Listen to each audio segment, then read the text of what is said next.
Hello and welcome back to Perspectives. On today's show, after Nikhil Gupta's guilty plea in the United States to his attempted murder of the Sikhs for Justice leader, we'll take a look at how the US and India view the story, and no surprises there, of course.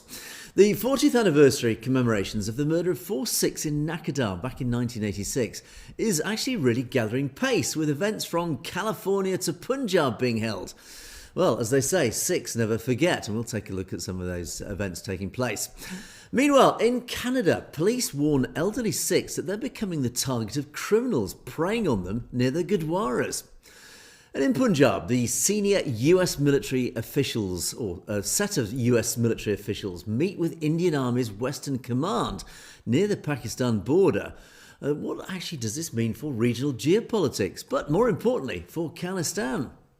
And the premiere of the first Sikh superhero movie is about to hit town, and we'll show you the trailer once again for that. All this and more on today's show, and of course at the end of the show we'll take a look at loads of great comments, so do stay tuned for that. Right, let's get underway. This Nikhil Gupta case, this has of course unsurprisingly been really big news right across the board. There's been a huge amount of talk right across the mainstream and social media, but particularly social media has really taken to this story because, of course, the implications. Now, a lot of it is not surprising. We've all known, certainly from our side of the discussion, we've known full well much of the backstory. We know who's behind it, etc., etc. And in fact, my podcast this week is going to be discussing the actual actions of the Indian state. Does it officially amount to an Indian state of terror? Is it a terrorist state under a legal definition, or is it not? So do watch my podcast at the end of the week to discuss that. But unsurprisingly, the Sikh organisations across the globe actually have reacted, and I have to say almost to an organisation pretty predictably.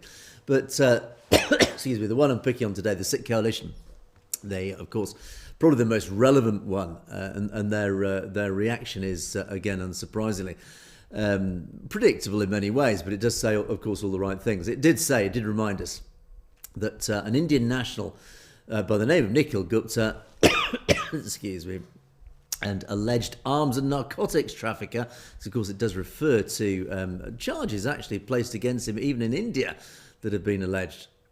He did plead guilty to 3 counts of murder for hire, conspiracy to commit murder for hire, and conspiracy to commit money laundering, alleged in a November 2023 indictment. He committed these acts as part of a conspiracy to assassinate at least one US-based Sikh individual.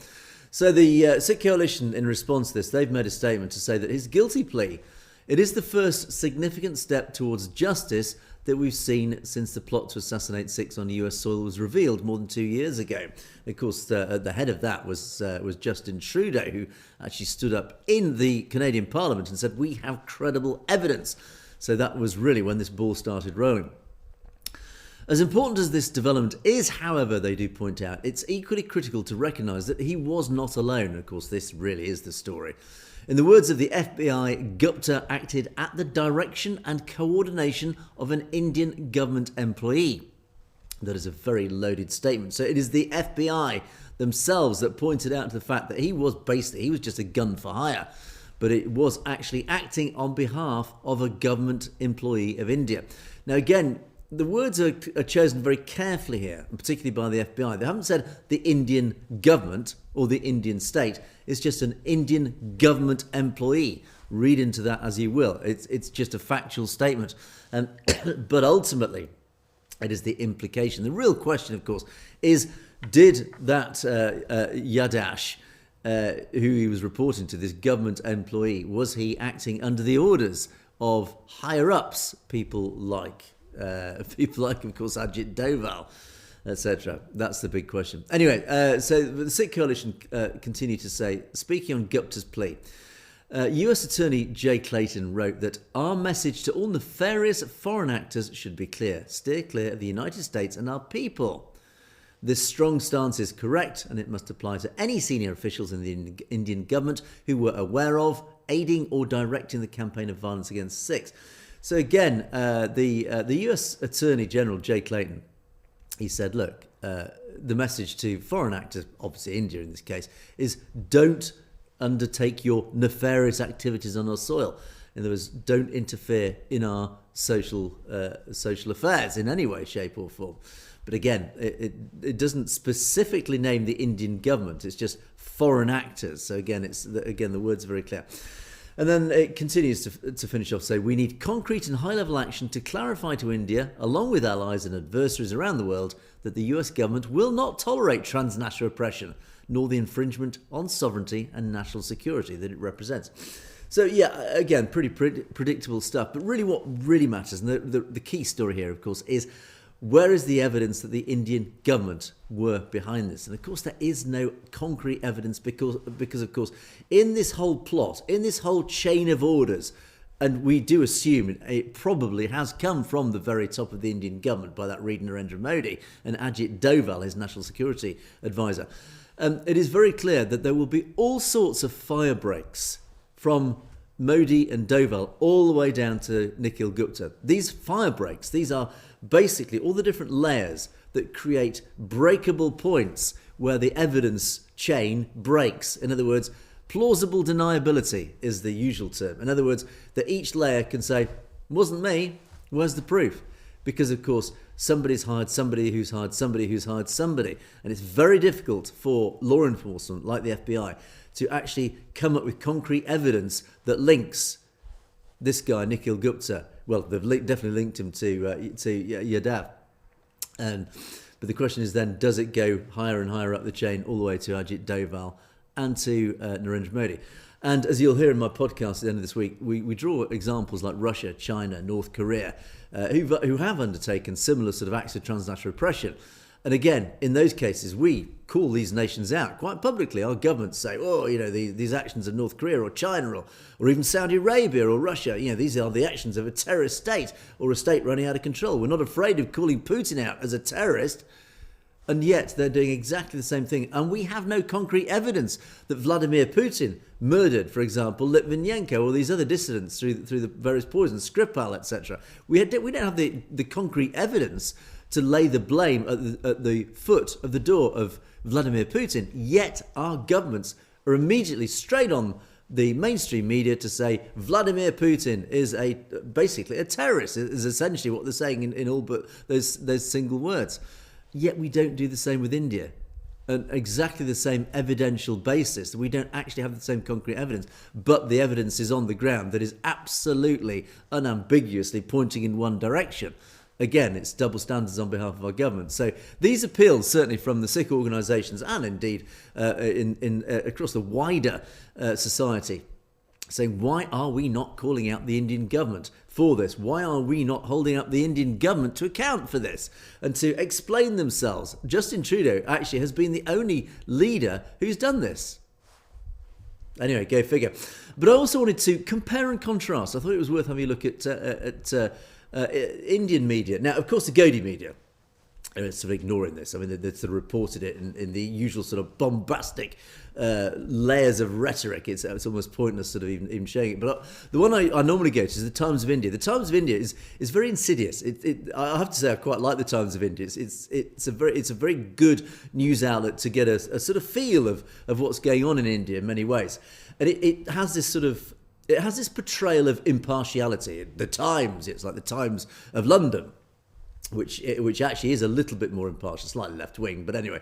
But ultimately, the Times of India sort of gives this whole aura of being impartial and very senior, very mature sort of news outlets. But in reality, it still forms part of the Godi media, and it's very clever how it does it. It reports these stories in a seemingly impartial way. It reports the facts. In reality, those facts are actually couched in a very subtle agenda that, of course, portrays the sort of the Godi narrative. It never quite really holds the Modi government or the BJP government to account, but it does. It seemingly comes across as impartial. So it's a good bellwether. It's a good reference point to see how the serious Indian media treat these things. And I wanted to again, they've covered, of course, this Nikhil Gupta case. And they've reported a lot of the facts of the case. And I've just highlighted a few parts here, just to sort of, again, just give you a clue of how they've looked at it. They said the FBI said the case highlights its commitment to protect the United States from threats by foreign nationals, targeting individuals exercising constitutionally protected rights. The theme of their coverage is very subtle. It's not saying, it's certainly not reporting any link to the Indian government or even any implication to the Indian government. It's completely isolating Nikhil Gupta as the guilty party. They acknowledge he's an Indian national. Of course, they can't deny it. Of course he is. But there is absolutely no speculation. There is absolutely no implication that basically everybody here in the West is implying. There is no implication that there is a link to the Indian government. The Indian intelligence agencies were probably behind this operation and these operations. And they say the indictment alleges that Gupta was recruited in May 2023 by an Indian government official, so they do recognise that, Vikash Yadav, to arrange Panun's killing, detailing the alleged scheme in court filings. So again, they can't deny this. They're reporting the fact that Vikash Yadav is an Indian government official. However, Yadav was removed from his official post before charges were brought against him. So again, you can see this subtle change of narrative here. Oh, he wasn't part of the Indian government anymore. We got rid of him. So again, you can start to see how, again, even the Times of India is trying to push away the guilt from the Indian government and Raw, saying, oh, yeah, by the time charges were brought, he wasn't a member of the Indian government anymore. It's a pretty poor attempt. I mean, to be honest, it has to be a poor attempt because it's very hard for them to try and hide the obvious implications that it's the Indian government behind this. So, but again, you can start to see how, again, they're pushing, oh, he's not one of us. You know, we admit he was one of us, one of our government employees, but he wasn't by the time charges were brought. Oh, well, that's okay then, you know. The Indian government set up a high-level committee in November of that year to examine the US findings. Days before Donald Trump assumed office last year, the panel submitted its report recommending legal action against Yadav without naming him and noting that his earlier criminal links and antecedents also came to notice during the inquiry. So basically, they've really scapegoated Vikash Yadav, and they've said, oh yeah, we've taken legal action against him. We've pushed him away from the Indian government. We've done our own reports, our own investigations. So again, it's coming up with this Indian official line that was trotted out at the time of Trudeau's accusations, and what followed is that Trudeau, of course, the Canadian government said, you know, account for yourselves. So the Indian government said, absolute nonsense. It wasn't us. We will launch our own investigation to find out what's going on. So basically, they've scapegoated Vikash Yadav, and as the Times reports, essentially, he's been hung out to dry, is the phrase that we use, by the Indian government. So he must be feeling a little bit upset that the Indian government have turned on him. He can't be surprised. Of course, the Indian government and the higher-ups, the Ajit Dovals, are going to be washing their hands of this, saying, oh, fire break, sorry, you're guilty. Nothing to do with us, there's no connection to us. So that's basically what the Times is reporting, is he has been hung out to dry by his superiors, the people that even he was reporting into at Raw and above. And it continues, in June 2023, Yadav allegedly shared detailed personal information about Panun with Gupta, including his New York home address, etc., etc. And Gupta's then accused of passing this information on to the undercover officer. Then it recounts the facts of what actually happened. And then it says, he was also urged to carry out the killing quickly, but cautioned against so during Prime Minister Narendra Modi's visit. So, of course, during this time, Modi was actually visiting the US, but allegedly they said, don't do it yet. It's going to be embarrassing. Because the implication is it's going to come back on Narendra Modi. So again, I mean, without them realising, it's a bit of an own goal. They've actually admitted that the whole assassination plot was delayed because of Modi's visit. Because had it happened, then of course the can would have been carried by Narendra Modi. In other words, all the fingers of accusation would have immediately been pointed to Narendra Modi. Oh, we can't have that. So again, it just, as I say, it's a bit of an own goal. Because again, it implies that it must be an Indian plot, an Indian government plot. And then 2 days before Modi's visit, masked gunmen then killed Hardeep Singh Najjar. The 54-year-old Indian national has pleaded guilty to charges including etc., etc. So again, you can, as I said at the beginning, the Godi media obviously are all over this. Oh, anti-America, America, how dare they? You know, it's all very predictable. It's.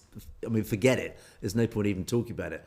But as I say, the Times of India is an interesting one because this is a little bit more subtle, a little bit more clever. Because of course, let's just say the more educated Indians will probably read this and they will believe this. And so the educated Indians, who again are as equally indoctrinated as just your average Dalit, for example, in fact less so actually, or probably more so, because the Dalit knows the truth of what's going on the ground. But anyway, but the more educated Indian is going to read this and believe it.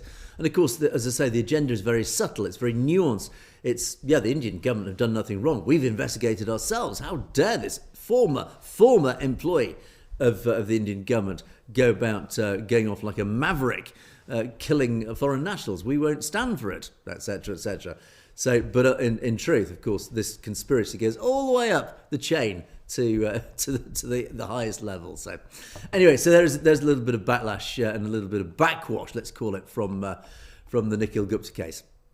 Right, I'm very interested to see the 40th anniversary that passed actually almost a couple of weeks ago of the Nakodar massacre. And I'll remind you in a second of what actually happened in that. 40 years ago, on the 4th of February, these four gentlemen, these four Sikhs, were murdered, basically in cold blood by the Indian police force. It was an outrageous thing. But what I'm really interested to see, and very pleased to see in many ways, is that for some reason this one particular massacre, and don't forget this is just one massacre of hundreds, if not even thousands, that occurred during that period, that awful period of the 1980s and 1990s, when countless Sikhs disappeared, murdered, tortured and murdered by the Indian state. But for some reason, this one particularly has resonated and still resonates today, 40 years later. And I think it's because of, well, as I say, because of the sheer brutality, as were all of them, sheer, brutal massacres and cold-blooded murders of young men. I mean, look at these guys, these young lads. That lad, Ravinder Singh, I don't know how young he was, but I mean, look how young he is. It's just, as I say, I shake my head in disgust at these things. And it's rightly so that the Sikh community must never forget these things, because, as I often say, the young generation must be educated and informed of their heritage and the deep tragedies that put them in their situation today, that explains why their parents, their grandparents feel so strongly about the things that they do, and why these issues are still so deeply important today in the 21st century, because essentially they affect the whole future direction and trend of the Sikh community, because they're so ingrained in the history of the community and so ingrained in family history, personal history, because of course many families still going today were directly personally affected by these sorts of tragedies. So I'm delighted to see that that the Nakodar massacre is still being commemorated. And all sorts of events have been organised to remember it. And this one, again, right across the diaspora and indeed in Punjab. And in Punjab, I'll talk about in a moment. But even here we are in Stockton in California, there was, again, a proclamation, as they call it, Sikh Nakodar Day proclamation. And the Sangat was requested to attend and support it. So again, even in California, 40 years later, this terrible event is being remembered. And then in the Punjab, unsurprisingly, as reported in Sikh CSAT News, there was again another seminar held to remember these guys. Here's another, actually a similar picture, and some pictures from that actual event commemorating it. And it's actually happened in Chandigarh. It was a special seminar. It was called the Sikh Nakodar, a violation of human rights. And it was actually organised at the Sri Guru Granth Sahib Bhawan, unsurprisingly to honour the memory of the four Sikhs martyred on that day, the February the 4th, back in 1986. It was hosted by the Misl Satluj organisation. And again, part of my own educational journey. Satluj, obviously one of the five rivers of the Five Rivers state, and of course the very name of our own channel. The Misl, of course, Misl is that Punjabi word that goes all the way back to even pre-Empire days, Sikh Empire days. The Misls were the militia, these small armies that were formed essentially around sort of village communities. They became Misls, these militia that were eventually united under one banner by Maharaja Ranjit Singh, which ultimately then became the great Sikh Empire of the 19th century. So that word Misl, within itself, it holds so much meaning and so much heritage, even in that just one single four-letter word. Misl is fascinating. Anyway, that was a side issue.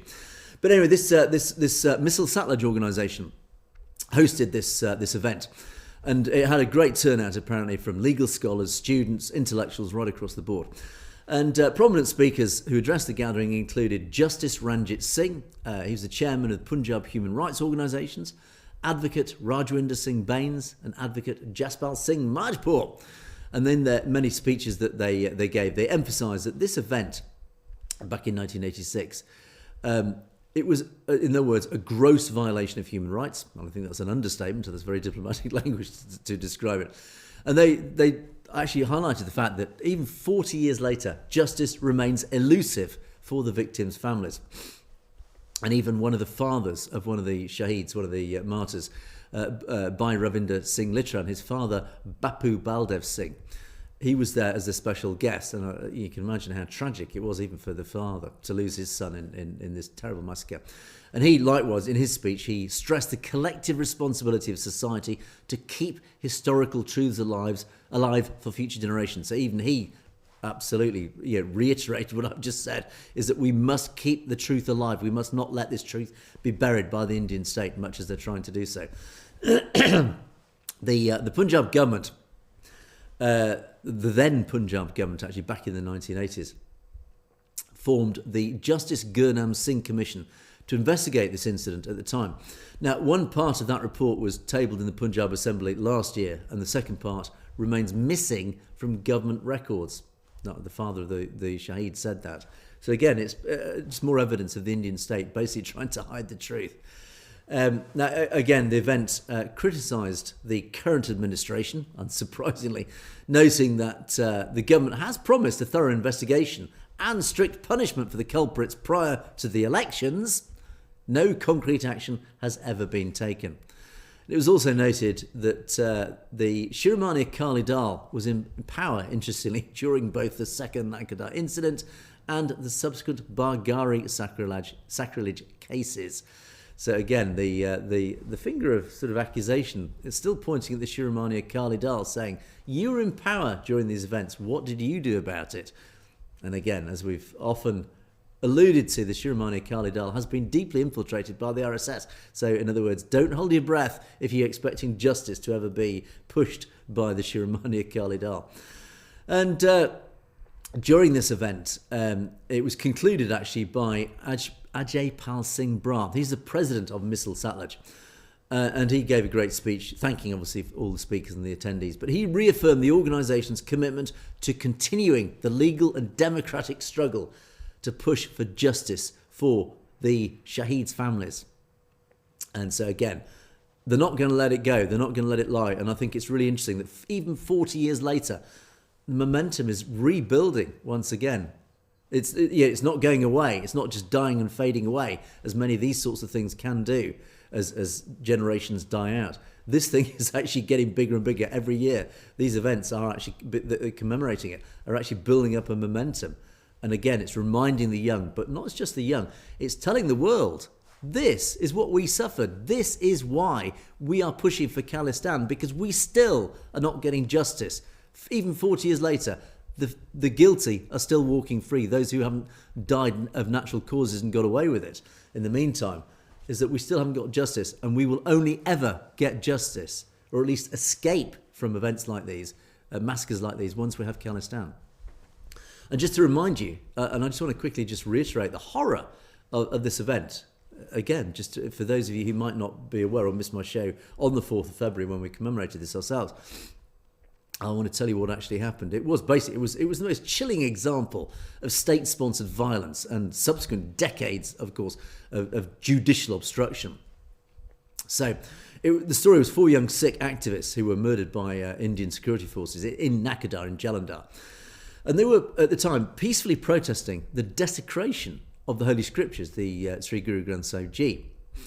It began originally, of course, when 5 sarups, that are volumes of the Sri Guru Granth Sahib Ji, were sacrilegiously burned at a Gurdwara. This was the Guru Arjan Dev Ji Gurdwara in Nakodar itself.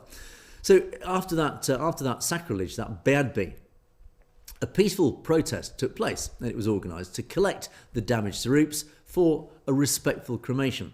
But as the congregation moved towards the Gurdwara, police and paramilitary forces turned up and then just completely opened fire with live ammunition.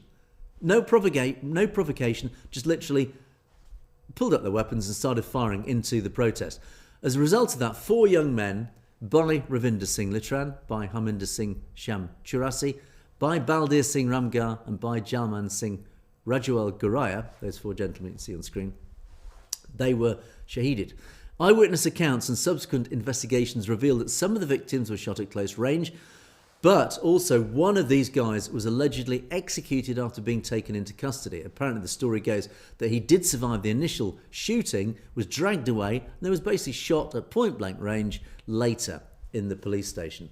I mean, again, appalling. But in a blatant violation of human rights, as if this in itself wasn't a blatant violation, the Indian authorities refused then to hand over the bodies of the martyrs to the families. And instead, the police then conducted a forced cremation under the cover of darkness, which was a typical tactic at the time used by the police during the 1980s and 1990s, basically to remove any evidence of extrajudicial killings. So under public pressure, the Punjab government appointed the Justice Gurnam Singh Commission to investigate these killings. The commission submitted its findings in 1987, so the following year, reportedly indicting senior police and administrative officials for their roles in what happened. But for over 30 years, the findings of this commission were buried. Successive Indian governments, often, of course, influenced by Hindutva, the Hindutva agenda, and the desire to protect the guilty, who were, of course, associated with the Indian state, refused to table the report in the Vidhan Sabha. It was only in 2019, following persistent campaigning by these families, most notably the parents of Bhai Ravinder Singh Litran, that a portion of the report was finally made public, but only a portion. So this massacre isn't merely just a simple historical event. It's like an ongoing live open wound that's highlighting the failing democracy of India and the failing supposed rule of law. And of course, it's systemic persecution of the Sikh minority. It's a reminder, as if we need another one, of how the Indian state is weaponising its laws and its administrative machinery to protect and to shield its agents from accountability, whilst denying basic, simple justice for Sikh families. These extrajudicial murders are part of a broader struggle for a sovereign Sikh state of Khalistan. These atrocities can no longer be committed with impunity. The quest for justice for the Nakodar martyrs, the Shaheeds, does actually still remain a central pillar of Sikh activism today. So these guys, and I'll say their names once more out of respect: Ravinder Singh Litran, Harminder Singh Chalapur, Baldir Singh Ramgar, Jilman Singh Gursiam. We must not forget these guys and this event, because it is so symbolic of this ongoing struggle against the Indian state that is still going on today. Even the extrajudicial killings are still going on today. But most importantly of all, justice is still denied. This is why the only solution for the Sikh people in Punjab and the whole of India is a sovereign state of Khalistan, where they can have their own autonomy and be protected from this ongoing persecution. So, let's move on. And this is a warning in Canada. It's quite concerning, this. Police have warned that thieves are now targeting elderly Sikhs, particularly near their places of worship in Surrey, in British Columbia. And the scam is they distract them and then make off with their valuable items, jewellery and stuff. And they're called distraction thefts, and they involve perpetrators approaching their victims, usually when they're around the Gurdwaras, and reaching in close to grab the jewellery, the cash or other items, sometimes by swapping valuables with cheaper imitations. They're very adept, these thieves, whilst the unsuspecting victim is distracted. So, of course, if you're elderly, you're not going to be quite as sharp as a youngster. You might not realise that these guys are very clever. Pickpockets, these scamsters, they can literally grab your jewellery and replace it with something cheap, so you don't actually notice to start with. Now, the Surrey Police Service, the SPS, said that they've investigated 50 reported distraction thefts just last year, and have already had 4 reports this year so far. And they said that all 4 reported distraction thefts this year were all near Gurdwaras. And they've said, in fact, the police actually said it's concerning to them that it's happening in and around places of worship, because these should be sanctuaries for people. They've acknowledged that Gurdwaras are supposed to be sanctuaries, particularly for the elderly. And targeting people for criminal activity is, as they say, completely inappropriate, obviously. I think that's, again, a bit of a euphemism. I think it's more than inappropriate. And there's this article, actually, that reports it. There were a few examples, and they talked about one gentleman, Harwinder Singh Rai, and his mother, who's in her 70s, had a suspicious interaction at the Gurdwara Sahib Dashmesh Darbar in late January. He said, two people in a grey Toyota SUV came up to his mother, who was walking alone outside the Gurdwara, and they said they offered her a ride. And they spoke in Punjabi. They showed their ring, apparently, too. And they said, I have a bigger ring, and I give it to you. But his mother was suspicious, of course, and she told the people to leave. And later she told the Gurdwara. And of course, the police got involved and said, yeah, they are clearly recognised criminals. And it was clearly another one of these attempts to steal stuff. And the Maninder Singh, he's the spokesperson for the local Gurdwara. And he also is on the BC Gurdwara's Council. He said that the thieves were preying on seniors' goodwill and taking advantage of them. He said, we've heard about this now for about a month, and it's actually picking up. He said, so in other words, it's getting worse. There may be incidents before that, but we've seen in the last month or so, the activity is really picking up, especially concerning the elderly. So again, it's quite despicable, this crime. They're deliberately targeting the elderly, who, of course, they may have things like a language barrier. Which means that, again, they're increasingly vulnerable. So it's not just their age, it's just the fact that they might not even have English as a first language, etc. And likewise, because if they're spoken to in Punjabi, there'll be a natural trust, a natural connection with these criminals. They think, oh, they're speaking Punjabi to me, so they must be all right. And sadly, he said that seniors were often targeted with offers of rides during rainy or dark weather, for instance. So it's really insidious. It's quite a nasty crime, this. So... Again, the warning goes out to the people in Surrey, and particularly around the Gurdwaras. Keep an eye out for your elderly relatives. Warn them around the Gurdwaras. Don't fall for these sorts of things. Jewellery, particularly heirloom jewellery, is being stolen in these sort of scams, and quite often when they only realise they've been robbed after the event. So the advice is, if someone comes up to you and asks for directions, keep personal space, keep a distance away from them. Don't let anyone touch you, is the advice from Burnaby RCMP. It said, don't walk alone if possible, don't openly wear expensive jewellery, and don't be afraid to yell for help. Create a distraction, and there was shout, scream, because of course these guys in all likelihood are just going to run. So that's the advice, and of course it says call 911 immediately. So again, it's a pretty despicable crime. Any crime that targets the elderly, I think, holds a special place in hell, as the Christian community would say. Actually, there's a good question. I'll have to look that up. I don't know. Is there a hell equivalent in the Sikh religion? I don't know. There's a question to my audience. That's something on my educational journey. I've never heard it mentioned. There's an element of Sikh spirituality and Sikh academia. Does the Sikh religion believe in a hell? I don't know. Please let me know. Let me know your thoughts. That is a request to our audience, and I myself will also have to research it. Okay, I want to move on to that. This is an important story, and I don't want to spend too long on this, but it is really an important story. This is a move, actually, that sent, I would say, shockwaves through the geopolitical circles around South Asia, and not least the Sikh global diaspora.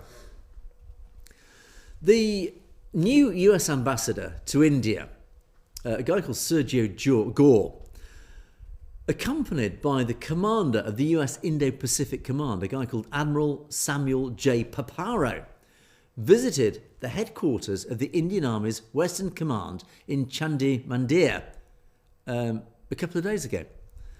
Now, the mainstream Indian media is, of course, celebrating this as a new chapter in the US-India defence partnership. We actually need ourselves just to pull back this curtain on what this visit really means, what it means for the people of Punjab, and of course the ongoing struggle for khalistan. I'm going to play in the background, actually. I'll talk about the Indian media. Of course, they are very celebratory. They say this is a new era in Indian-US ties. Of course, there's a lot more to this. So whilst I'm talking, I'm going to this is the Times of India reporting on this. I'll just keep this in the background, but I'm going to talk to you about what actually happened and really the meanings of this. So the delegation was received by Lieutenant General Manoj Kumar Katia. He's the army commander of the Western Command. And this is the very formation responsible for managing these sensitive border regions of Punjab, Haryana, Rajasthan and J&K. Now, according to official statements from the Western Command, the US officials were comprehensively briefed on operational preparedness and, rather tellingly, the execution of Operation Sindoor. Now, if you do remember, Operation Sindoor was this recent military operation, and you can see the pictures here, part of that. It was cited, this of course was the war against, what wasn't a war, but this immediate blow-up after Pahalgam between India and Pakistan. Operation Sindoor was this operation, but it was claimed to be a tactical success by Admiral Paparo, representing the increased militarisation of the region. Now, for the Sikh community, such operations are basically a euphemism for the continued suppression of civil liberties under the guise of national security. Ambassador Gore, this new US ambassador to India, he is actually a close associate of the Trump administration. And he said a couple of days ago during this visit, joint efforts are key to a safe Indo-Pacific. Now, this is a pretty standard diplomatic script, but we have to ask ourselves, what does a safe Indo-Pacific have to do with military headquarters in Haryana that oversees the border of a landlocked region like Punjab? Well, the reality is that the US is actually increasingly seeing India as its almost like a deputy sheriff in the East. So in exchange for Indian cooperation against China, Washington appears willing to turn a blind eye to the internal repression of minorities. It's turning a blind eye to the persecution of the very community upon which they're actually visiting, the Sikhs, of course, in the Punjab. And this visit to a sensitive Western Front command, which indeed is deeply rare for any foreign envoy, it's a symbolic green light from the States, from the US, to the Indian security apparatus, saying, doesn't matter, we're recognising what you're doing as being a good thing, carry on. And it's particularly, this visit comes at a time when the diaspora is sounding the alarm on a daily basis of transnational repression, of Indian state persecution, even on the US soil. And only months ago, reports from the Five Eyes nations highlighted credible threats against Sikh activists in the UK, North America, right across the diaspora. Yet here we see the US ambassador, the representative, a nation that prides itself on being a bastion of democracy, clinking glasses with the very military commanders who oversee the most policed state in India, Punjab. And even the Indian opposition has already raised concerns. Rajya Sabha MP Priyanka Chaturvedi pointed out that India's strategic interests are being tied to US expectations. Now, from our perspective, the concern is actually deeper.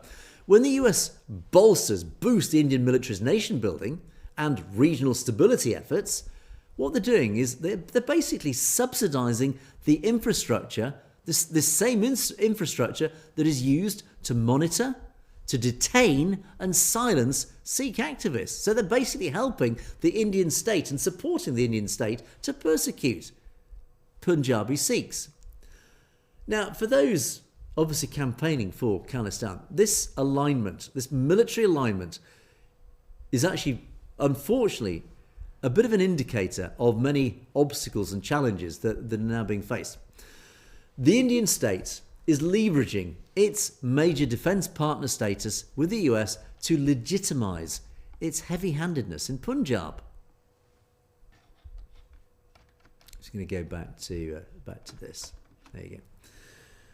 Now, by inviting US commanders to witness operational readiness on this Western Front, India is actually trying to paint the Sikh struggle for self-determination not as a legitimate political movement, but as a security threat that requires international military collaboration to contain. So again, you can see the subtle agenda going on here. It's all in we're protecting our borders against China, against Pakistan. But in reality, the real subtle security threat are these wretched Sikhs in the Punjab. We need a military infrastructure in the locality to quell these militant rebels, these terrorists, etc. Now, the Sikh diaspora has to ask the question, was the issue of human rights in Punjab raised during these so-called substantive discussions? Did Ambassador Gore ask about the thousands of Sikh political prisoners or the ongoing surveillance of the young in the border villages? It's clear that this Indo-Pacific strategy is basically being used as a shield to protect India from international scrutiny. It does raise a lot of questions, and of course, even during and after the Pahalgam situation, when India raised tensions with Pakistan, there was a huge outcry that at the time, when things calmed down and quietened down and peace, fortunately, prevailed, India then moved a load of nuclear-armed bombers into Punjab, into Air Force bases based in the Punjab. This, of course, raised a huge amount of uproar from the community in Punjab. So we didn't vote for this, we didn't want this. And you have to say that the Indian state is all very public in celebrating its modernization of the nuclear capability. There's a darker reality going on here. And even in the last 48 hours, reports have intensified regarding the strategic relocation of nuclear-capable strike platforms, as they're called, and specifically modified Jaguar and Rafale bombers, these French bombers, to forward air bases in Adhampur, Halwara and Pathankot. Now, again, it's probably no coincidence that Macron, the French president, is visiting Delhi very shortly to discuss the sale of over 100 Rafale bombers, Rafale fighter jets, to India. Again, India, the dynamics here are all already interesting, because the West is trying so hard to bring India on side against China. And so it's throwing arms sales to India. So you've got the French selling these Rafale jets, which also now are being nuclear armed and placed in Punjab. But you've got the US selling drones, drone technology, missile systems, etc., again to India, and the West are thinking, great, we've got India on side. But at the same time, India is still deeply tied to Moscow, and it's not giving up those ties. And the Indian Air Force's Western Command has, even whilst this has been going on, it's significantly strengthened these sites in Adhampur, Halwara and Pathankot. It's constructed reinforced shelters designed to store not just ordinary conventional ordnance, but potentially canisterized nuclear warheads. And this shift moves Punjab beyond a simple agricultural or cultural heartland. It's basically designating the Punjab as a high-value target in the event of any conflict with Pakistan or even China, God forbid. And the most damning aspect of this escalation is the complete absence of local consultation. The people of Punjab, who already live under this huge shadow of surveillance and the gangster state situation, they've had no say in this decision to place nuclear assets in their own yard. It's a classic example of what's called internal colonialism. Decisions made in the air-conditioned boardrooms of New Delhi are turning the Sikh homeland into a potential battleground, where a single miscalculation could lead to unprecedented catastrophe. And not just a potential battleground, a potential nuclear battleground. And by centering nuclear warheads in Punjab, the Indian state is effectively using the Punjabi population as a human shield. In reality, by doing this, the people in Punjab are now a human shield. Think about that. So, of course, in any nuclear exchange, it's these airfields that will be the first targets of a preemptive strike. So, and the Indian state's credible minimum deterrence strategy relies, in other words, that's the mutually assured destruction sort of idea. It relies on the Punjab's proximity to the border, but it offers zero protection to the millions of civilians who would then be directly in the line of fire. So you wonder why the movement for Khalistan is growing. Because basically, India has turned Punjab into the front line of any conflict with China or Pakistan. In the event of any conflict with those two nations, if there is any preemptive strike, the first strike by China or Pakistan is going to be the Punjab, to flatten Punjab. And the millions of civilians living there, thanks to Delhi. So, if you're in Punjab, spread the word. You guys are basically a human shield. You've been put out there in the front, in front of all the guns. You're the first. You are the cannon fodder of Delhi. They don't care about you. They're just using you as a human shield. So if you don't want Khalistan, you should start thinking about why not, because it's the only thing that's going to protect you if things kick off. So, but as I say, the big question, of course, the US officials and the ambassador visiting India, I think there's a high level of naivety going on, or at least optimism that they're bringing India alongside. But India is still buying Russian oil. India is still deeply tied to Moscow. India is still using Russian intelligence to target Khalistanis. So if the West honestly thinks India is a reliable ally just because you sell a few jets and missile systems to India, I think, unfortunately, sadly, you are deeply mistaken, and you're going to get a very sharp wake-up call when it comes down to it.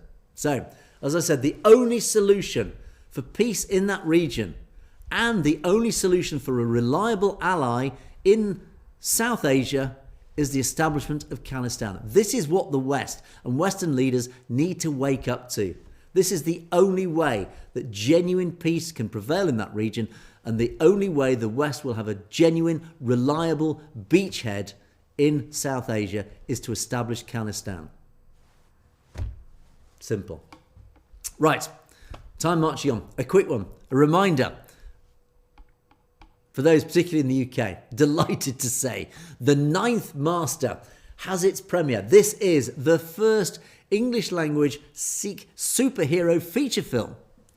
And I'm going to, in fact, as the clock's counting down, I'm going to play you the trailer. It is the first English language Sikh superhero film. And it's having its world premiere in Slough. That is a town just west of London, shortly following the release of its official trailer. I don't know if it's going international. Hopefully it will. So you guys in the diaspora might hopefully get to see it. But ultimately, if you're in the UK, it's a fairly limited release. Obviously, it's only in a certain number of cinemas. It's actually quite hard if you're around the country to sort of get to see it unless you get in the car and drive for several hours. But ultimately, it is having its premiere in Slough. If you're in London or in Slough, go out, go support this film. It does look a lot of fun. And I'll play you the trailer. It looks fantastic. The VFX are brilliant. Here you go. You have to be honest with yourself. What motivates you? My turban. It represents hope.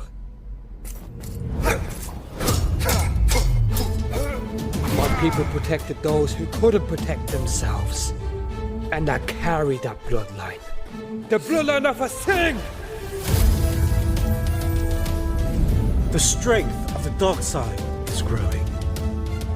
And the world could be at great danger. I will show you my power. The world needs the Ninth Master. The world needs you, Plex. Your job is to scrub my floor and clean my plates. I had enough of your stinky attitude all week. You're fired. Hey, shut up, man. Flags.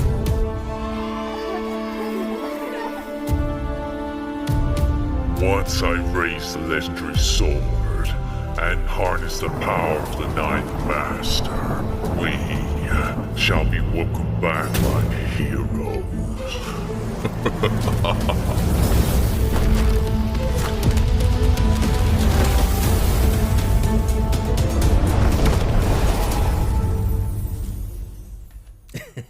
Awesome.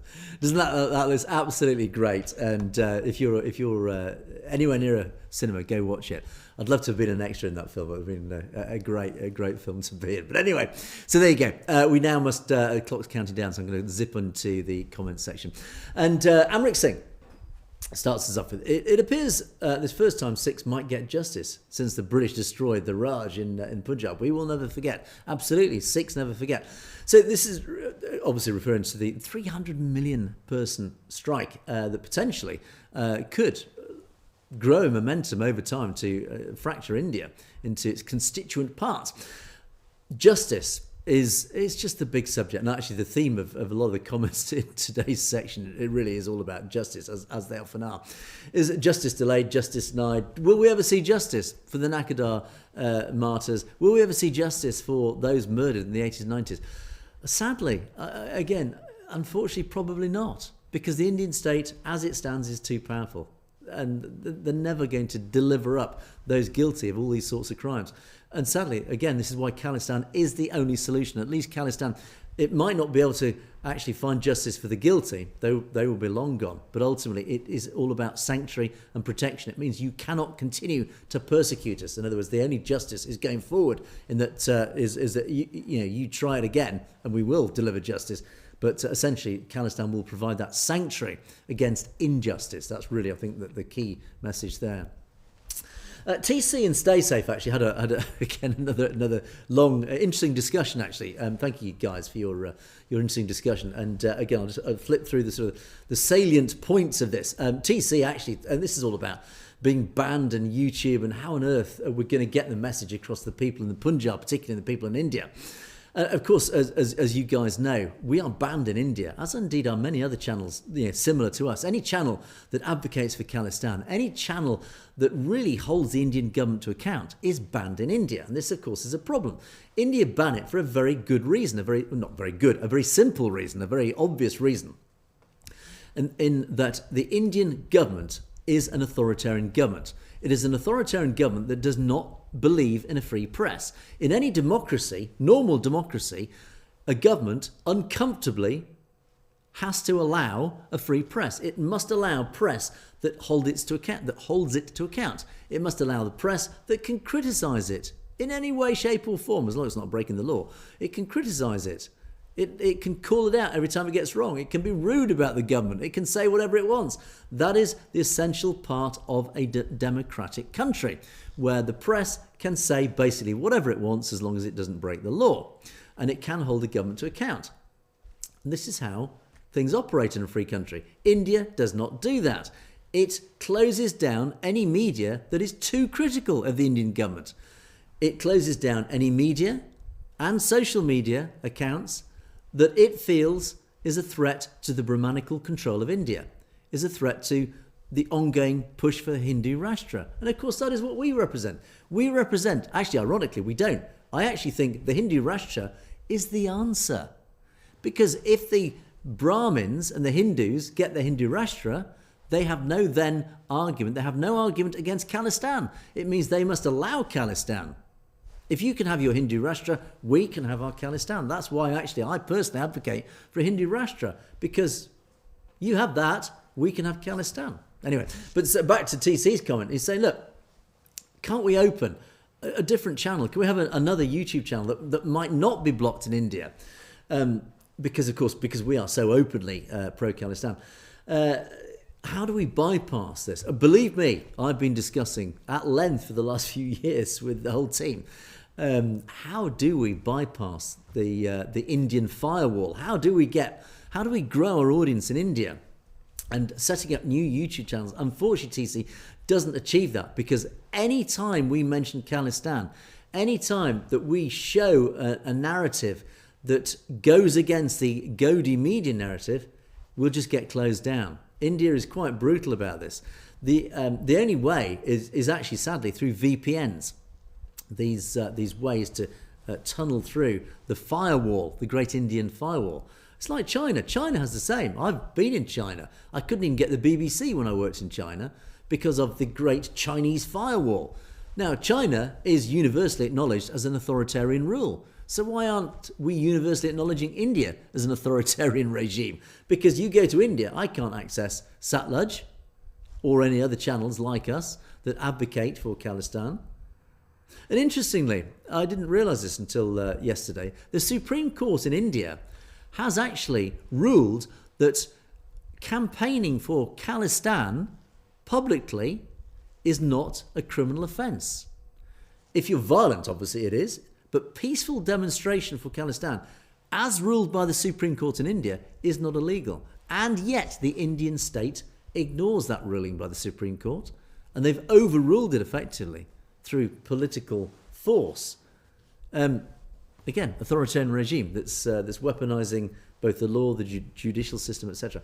So yeah, unfortunately, TC, as you rightly say, anti-Sikh Khalistan channels, or Sikh Khalistan channels, are basically banned. There is no way around it. There is no legal thing with YouTube. We cannot appeal, even like being demonetised. We've appealed, obviously. Again, you don't get. YouTube is a private company.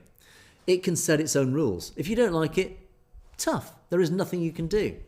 There is no legal recourse we have against YouTube, against it, saying it's unfair, whatever.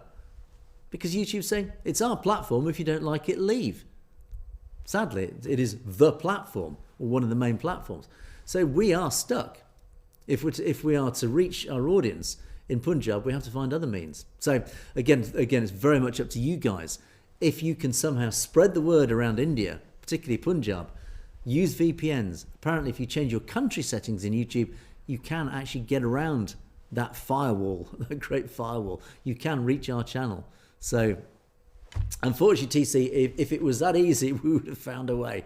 We've got some people in the team who I think who are still trying to find ways to get us a wider audience in India. Hooray! Critics Corner, welcome back. Nikhil Singh, interesting name. I'll come on to his name in a moment. I'm sorry, but you're delusional. Every week, according to you, India's done for. Ha ha ha ha! What comedy! And us Sikhs living in India are more than happy and have a million more things to worry about than Khalistan jokes. Really? Okay. Well, again, there's so many sort of things I can counter with this. Rick Sidhu actually comes back with probably the simplest and most effective response to that is F you, bot. In other words, you'd be part of the bot farm.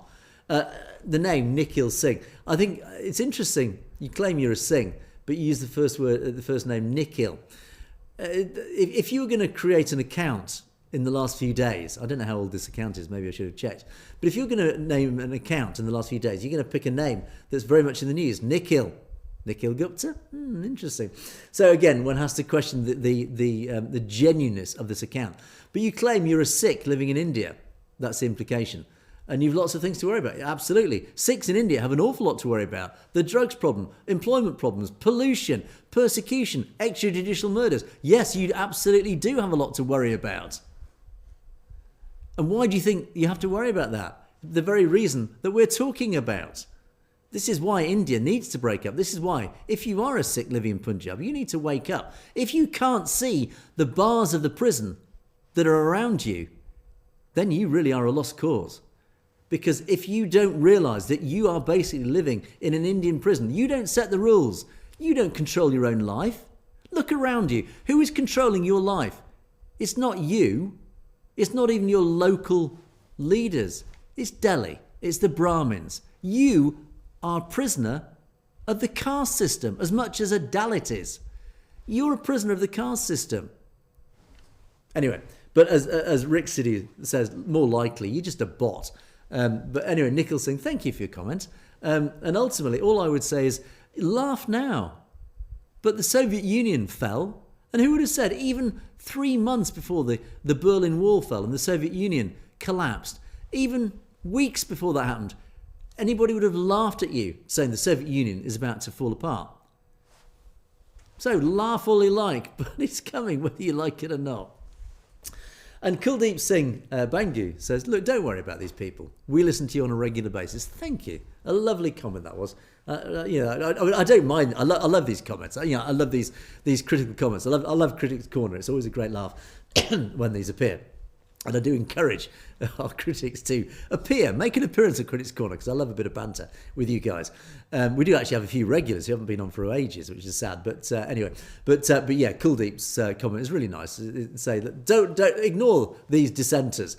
Keep on going. We'll listen to you on a regular basis. Well, thank you. I really do appreciate that. It does help me keep going against the storm of Hindutva. Sufty Muffins says, I always try sharing your programme, but Punjabis are a bit slow. Hope they'll share and listen. I don't think that was meant in a disrespectful way towards Punjabis. I think what you probably mean by that is that the dissemination, the spread of Satluj perspectives around Punjab is slow. We need to speed it up. We need to get more Punjabis watching. So all I can say is please tell your friends, tell your colleagues, there are ways around the firewall. You can watch us, but we must get more people in Punjab to watch us. And Harmail Singh says, very good information for Punjabi people. Thank you. Are you in the Punjab? Fantastic if you are. I really hope so. As I say, the more people in the Punjab that are watching, the better. Let me know if you're in the Punjab, if you're able to, and you feel safe enough to let me know. Obviously, you can do it anonymously. Let me know you're in the Punjab. And all I would say to you guys in the Punjab, if you have that feeling towards Khalistan, you are not alone. Believe me, there are millions of people like you in the Punjab who are afraid to publicly admit it, afraid maybe even to say it in conversations. But there are millions of people who are like you, who support the whole concept of Khalistan. The proof is there. I've recounted the proof enough times. So you're not alone. Spread the word. The more people that watch Satluj, the more people that can publicly come out and build up this momentum towards Khalistan. It is happening. And Satinder Hussain, real authentic journalistic views. Thank you, that's a lovely compliment. I do my best to be authentic and real, etc. So thank you. And Gosal P. Singh, good job, Angus. Keep it up. I can only keep this up if you guys keep it up. We're a team. We're all of us. This Perspectives family, the Satluj family. You guys are as much a part of the family as us. We can't do this show without you. And I certainly couldn't be talking to you if you guys weren't there. So much appreciated. It's you guys that need to keep it up. Thank you.